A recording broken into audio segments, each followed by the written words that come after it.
Hi there, and welcome to Bustthenet. As this is another episode of Gamechanger, a series of shows I do where I delve into your tactics. And we've got one from Middlesbrough.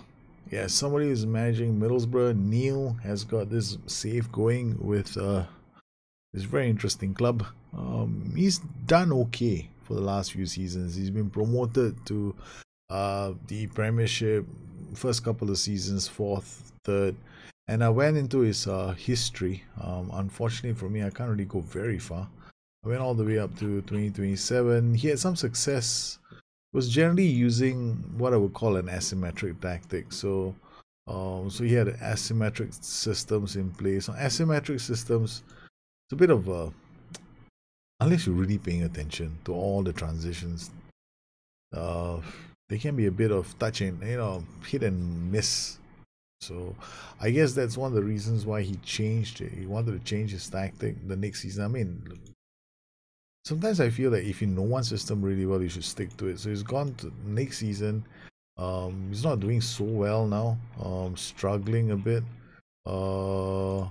If you're looking at his performances, started the season off with defeats against Chelsea, Millwall, Champions League. Well, you face some French sides and then you got bundled over and, you didn't perform very well. Played against Celtic. You beat Celtic 4-0. So I went through to try and understand what kind of systems you were using for your matches. You've been changing tactics quite a fair bit. Sometimes you use 4-1-2-2-1 or 4-1-4-1, and then other matches like against Bayern Munich at home you played well. You used a 4 here, you used a 4-1-4-1-2-3, right? And then you changed again later. You went on a bad run, you played against Manchester United. And here I think you used a different tactic. You used a 4-3-1-2 narrow, and you created some sister systems. Now this definitely, if I use this tactic, if anyone use this tactic, if you show me an image of this tactic, I say you're in trouble, because you don't want this guy to be very attacking. In fact, you want to be very careful with how you use your three midfielders in the center. So if you anybody show me this tactic like that, I would have gone like, no, you're shooting yourself in the foot. So you lost 5-0 to them, and then you did something, you solidified your position, but then there was this 10-goal thriller at Fulham. We don't like 10-goal thrillers. They're not good for the heart.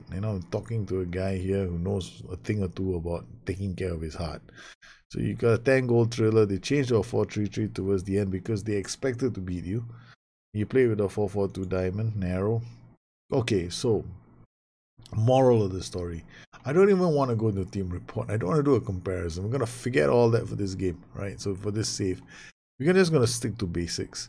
Basics is, if you want to create several tactics, you generally want to create them, they belong to the same family of tactics, right? So you got this 4-1-4-1, and we've got this. So these two are the same family, because you can go attacking and you go defensive, and you can actually move into a 4-2-3-1 if you wanted. So you got 4-4-2 diamond. Is it the same family? You can argue it is. You could argue that it is, but it gives you options. But let's just try and focus on one tactic first. So we're gonna work on this tactic, because if you can get this tactic right, then chances are you get this tactic right. But let's look at all the roles and duties and what they bring to the table. Got inverted wingers. When he gets the ball, he's gonna bomb forward, right? So when the ball is moving through the transitions, even before he passes the halfway line, he's already off, running off. You're playing, let's forget mentality and shape. Let's just look at the roles and duties. So he's gonna bomb off, and then you got this other guy who's an attack. He's gonna bomb. So you got these two guys bombing off, and who's looking for them? That's the first question you gotta ask yourself. Who's looking for these two guys? You got DM, who's not gonna be looking for anybody. He's play short, simple passes, so he's not gonna find them. You got this guy here, Uribe, who might find him, but the ball has to reach him first. So when these two guys bomb off, he's gonna be on his own.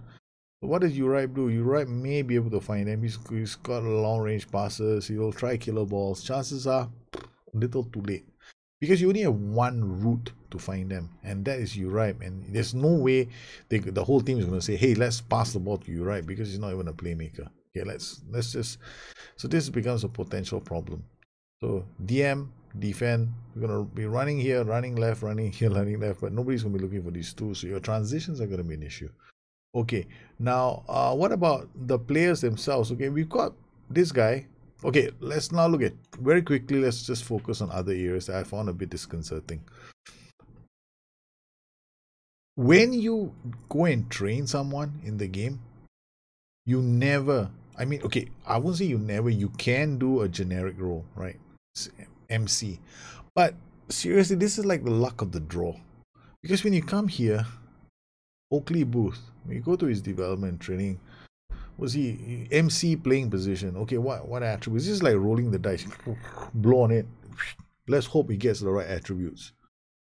So MC playing position depends on the role you've chosen for him in the game, therefore, and then you'll try and shift into that direction. But why don't you just be very specific about what you want him to do? I mean, this usually is a sign that you're not really sure how you want to play him.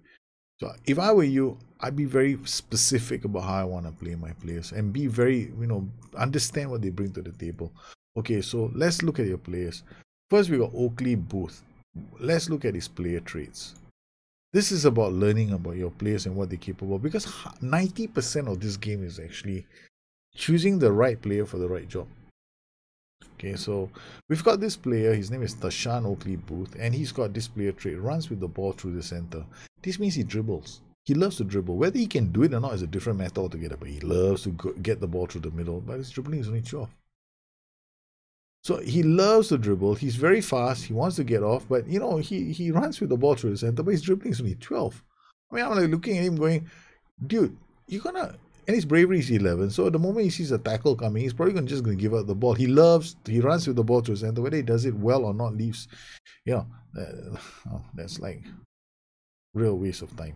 So I would look at him. The first thing I do with this kid, I come up to him, request attacking, runs with ball through center, try not to dribble through the middle as often as he can. I don't see if you think it'll be beneficial. No, I still prefer him to start my suggestions. Stop it. Yeah, so I will do my best to get him to stop this trait. And then the other trait that I might want to get him to learn, and because he is going to be the trait knocks ball forward, because he's got acceleration, he's got some dribbling, so if he knocks the ball forward, it'll be good. The problem with the Tashan Oakley Booth is he's 28 years old. That's like trying to teach a old dog new tricks, so it may not work. Okay, so we got this guy attacking, this guy attacking, so both these guys are going to bomb forward. Who's going to look for them? Nobody. So let's sort the second problem out now. So we got Uribe here. He's left-footed, he's playing on this side of the pitch, he tries killer balls often and hits free kicks with power. So we like him, but what else does he bring to the table? Okay, his free kicks, tries killer balls often. Okay, passing 17, balance 16, he keeps the ball, can dribble, that's not too bad. Bravery, he's not going to go in for a challenge. But here, why does Uribe play here? So Uribe should be playing here. Now, Oakley Booth is a slight problem, right? So we know he likes to run with the ball through the center, but we're looking at him going, okay, dude, all right, you try killer ball often, plays 1-2, but still we have a problem with Oakley Booth, because Oakley Booth isn't that fantastic. This position, why don't we just turn him into a Carrillo? Okay, now we got a Carrillo who's going to protect this flank. We now have a CM on attacking this. We got inverted winger attacking this. This position is a bit of a dilemma at the moment. What are we going to do with this guy? Okay, so we can turn him into an attacking playmaker on support. We can do a lot of things, but now the problem is we want to create options like somebody to find Mr. Inverted Winger. This is going to be a goal threat. So now we look at the right flank. We got a winger on support, which is okay. Then we'll take a look at Elliot. What does Elliot bring to the table? The only thing he brings to the table is finishing. That's it. He's got 0. He's like, Elliot doesn't want to do anything in life that involves him picking up a slight knock. So he can't jump. He's useless in the air. He's never going to help you tackle. He's never ever going to. So when the ball goes down the right flank, it's good night. He's never going to do anything. So Oakley Booth now just got pushed all the way out to the right flank. Because why? Oakley Booth has got 10 for crossing at least. He's got some tackling. He's tries killer balls often and plays 1-2s. Fine, we shunt him all the way to the flanks. Now Elliot becomes a liability. And I've been looking through your team. Jacobo, youngster. You play short simple passes, argues your vision, and does in the tackle. You are a ball-winning midfielder. Okay, Jacobo goes there now. So now we've got a player who's going to tackle here. We got a player who can go down the flanks if needed and drop in across. And in this particular case, we'll just winger on support. Yeah, fine. We'll just let you play as a winger on support. And then we got this position now, central midfielder on attack. Okay, and then we got DM on defense. Well, our problem right now is, let's just pull this, let's stretch this team out a bit. So we got this hole here. What we can do at the back is turn this guy into a ball-playing defender.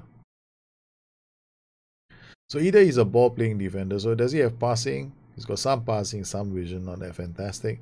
We got this guy who's got no passing and no vision, so we might as well turn him into a ball-playing defender. So at least he can hoof the ball forward, or you can turn him into a DCB, or a no-nonsense centre-back, whatever, you know. So he can just hoof the ball up. Now the question is going to be, what do we do?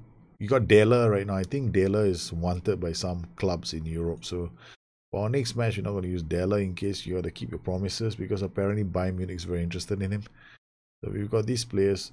So we've got an inverted winger. Now this position, we got to think about what to do with this position. Okay, this position is going to look for opportunities, and he's going to try and come into the box. He's going to try and support play. But we want somebody who can get further forward. So as I'm looking through your team, we definitely want somebody who can tackle and can do everything else. We got Dario Sanchez. Tries long range passes. Ooh, nice. We got a nice youngster here who can do wonderful things. And I'm bringing Dario Sanchez into the equation over here. Now we got Jacobo. We got Dario Sanchez. We got quite a number of players who can play here now. Okay, we got this guy who's got passing, vision, and decisions. And we got Jacobo who's playing here. And we got this superstar here waiting to play the game. And then we got Banning Me, who's not too bad himself. Okay, this is even better. We can play Banning Me here. He's a Carrillo, it's a perfect Carrillo. We got Jacobo here. Play short, simple passes and dives into tackle. He can be a halfback. Or we can turn this into a deep lying playmaker on defense. And we can turn this guy into a box-to-box midfield on support. And now, what we have here is Dario Sanchez. Where are you? Okay, we got Dario Sanchez passing, vision, decisions, off the ball. Fairly exciting player. So he can definitely play in a few positions. So Dario Sanchez can either play here, or he can play further up the pitch. And then we got Banning Me, Urip. And you got a pretty solid combination going. You even got this guy Ako Mengote. He doesn't look half bad. Passing. This guy is definitely only going to be on an attack duty. So we've got these players here. I got Bastian Dela. He's wanted by that team called Bayern Munich. Rafael Russo. Okay. Alright, we need cover. So I'm gonna take him. And Maximiliano Vergara, shoots from distance, attacking midfield and center. So we have one option here. This group can play this tactic. Okay, now let's look at this tactic. Alright, when I'm looking at this tactic again, I'm thinking about who can play what and where. Alright, so when I got this guy attacking and this guy attacking, these are two players attacking the space here on the right flank. What we can do is turn it like this. Okay, what we've now done is we have turned this guy into an advanced playmaker on support.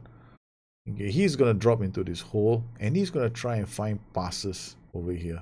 So you can actually turn this guy, you can play a playmaker here as well. And you can turn this guy into an inside forward on support as well. And then you've got a player here who can string passes this way. Now you got a central midfield on attack.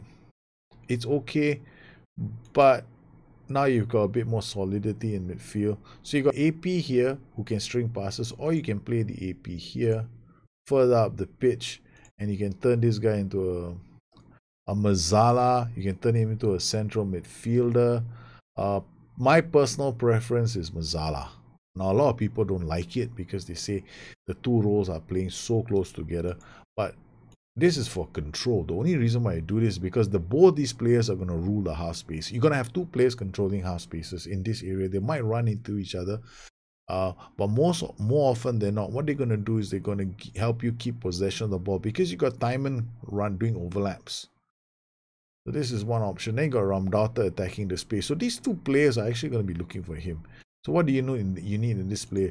The player who plays here has to try killer balls, try long range passes. Okay, there we go. We got Uribe, we can play here. Then we got a playmaker on the left flank. Plays 1-2 slide to okay, you can play as a playmaker there, not a problem. Banning me, Carrello, very nice, play short simple passes. Then we've got Dario Sanchez, who can play in this position, not a problem. Ramdaughter, you are not a Ramdaughter, so we need a player who can come in on his and score on his left foot. So we want somebody who's got a left foot to score goals with, right? You either foot, yeah, not too bad. 12 off the ball, 14. He can play. Okay, well, let's just put him here first. He can play in this position. And you got other players like Barry. Yeah, Barry can also play in that position. So we've got a few players who can play in that position. But so this is one other option. Now, what about attacking 4-4-2 diamond? The problem with the 4-4-2 diamond is there's not very much wrong with it. I'll change this role to a defensive forward. Why? Because you got wing backs coming. As long as you have a wing back coming up this flank, turn this guy into a defensive forward so that he will actually look for the wing, try and play the pass to the wing back. Other than that, there's not too much wrong with it. Overload structured. Yeah, you guys are falling in love with my counter attacking style, but this can work too. All right, so we've created a few tactics, and now we're going to be heading into a match against Bournemouth first at home. We're just going to try and use one of these tactics to see how we do. First up, against Bournemouth, we played pretty well against Bournemouth. We went out there to create a possession-centric tactic. We played pretty well with our possession-centric tactic, and we 4-1-4-1 lasted for, we had 60% possession over another team, and we played pretty well. Here you can see the play building up from the back. One long ball gets to our F9, he goes on to score.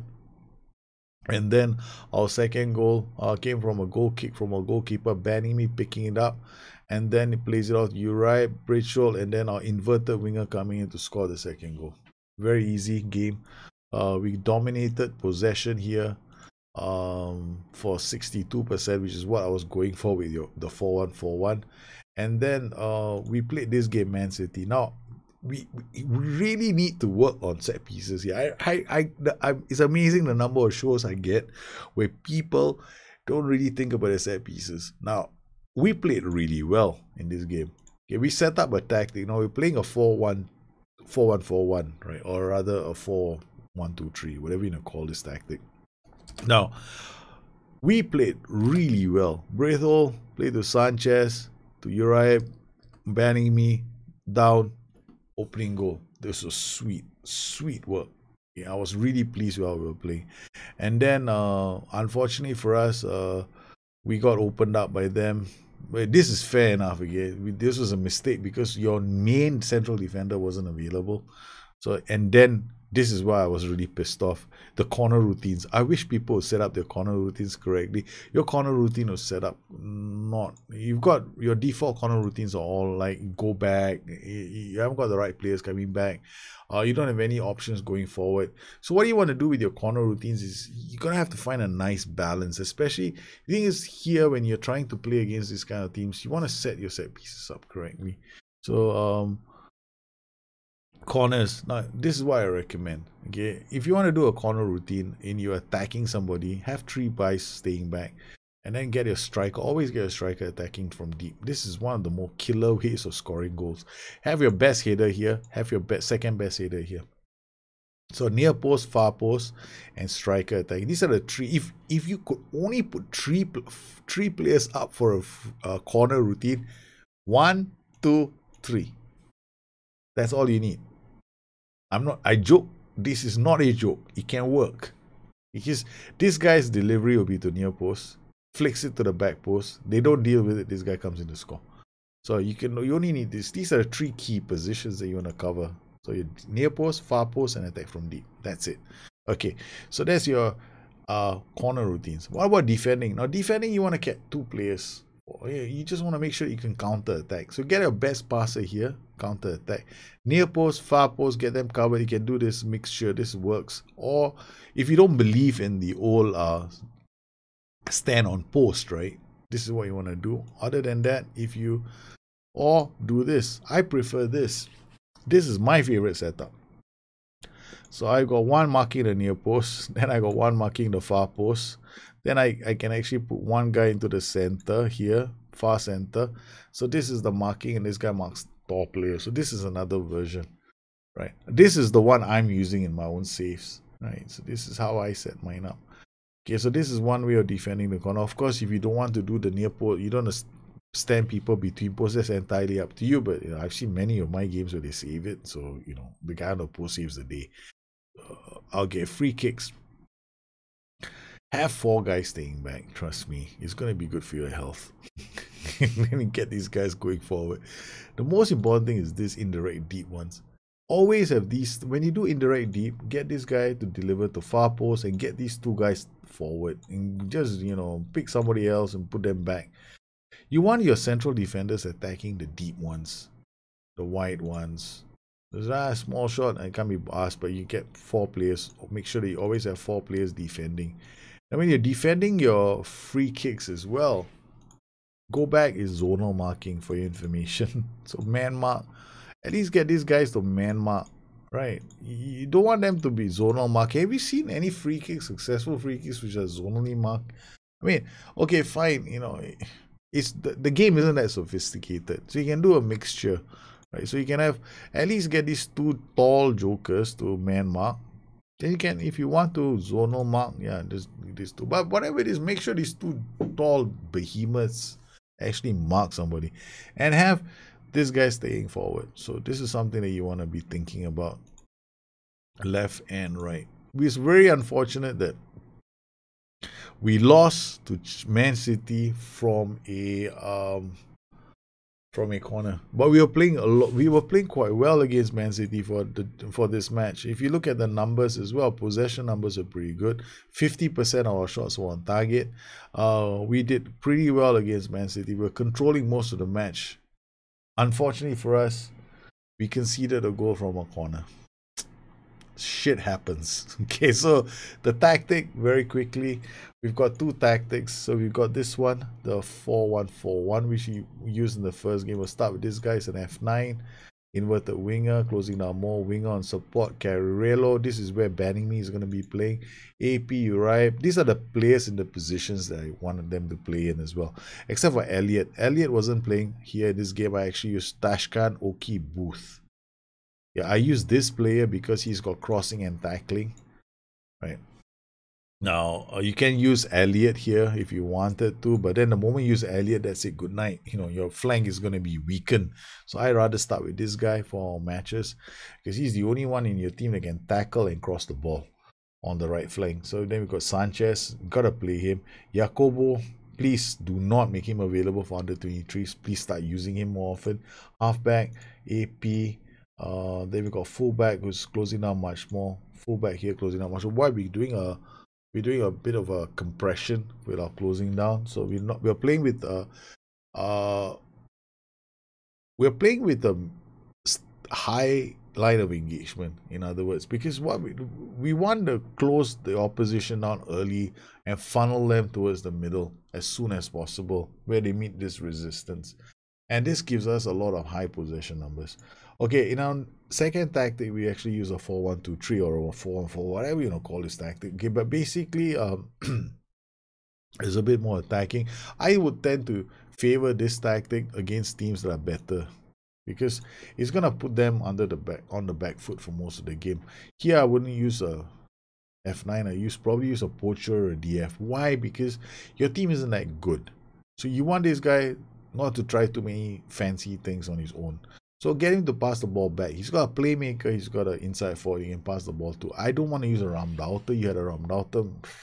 You need most of your players helping you in the transition when it comes to defending. So inside forward is definitely a much more better option. Mazzala on support, closing down more. Carrillo closing down more, pass it shorter. Now this I stuck this in because I want to show you what you can do with one-touch passing. If you want to do one-touch passing, like shorter passing here, and you want to have a team of players playing one-touch passing, pull this out and you see he can do one-touch passing after you see the word pass it shorter. The reason why I don't want to use, you had risky passes with the Carrillo or that position. The reason why you don't want to do that is because this guy can only play short, simple passes. So you got Uribe, you got Sanchez, closing out more. We got wingback on attack, few risky passes. This guy is going to be sitting narrow, so he supports the transition from defense to midfield. Centre back, central defender, sweeper, keeper, distributor, centre backs, and that's it. Attacking structure, shorter passing, play out of defense, will board the box, use outside trap, player, short goalkeeper distribution.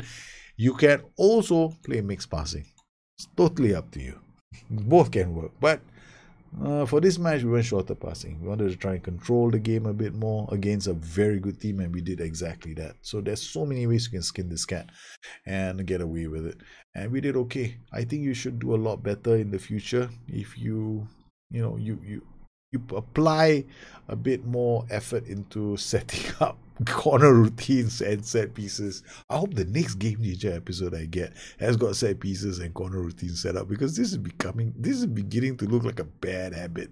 Okay, you guys take care. Have a good one. Once again, I'd like to thank all my patrons that continue to support this channel. You make these kind of shows possible for the rest of the community. You guys take care. Have a good one. I'll see you again soon. Bye bye.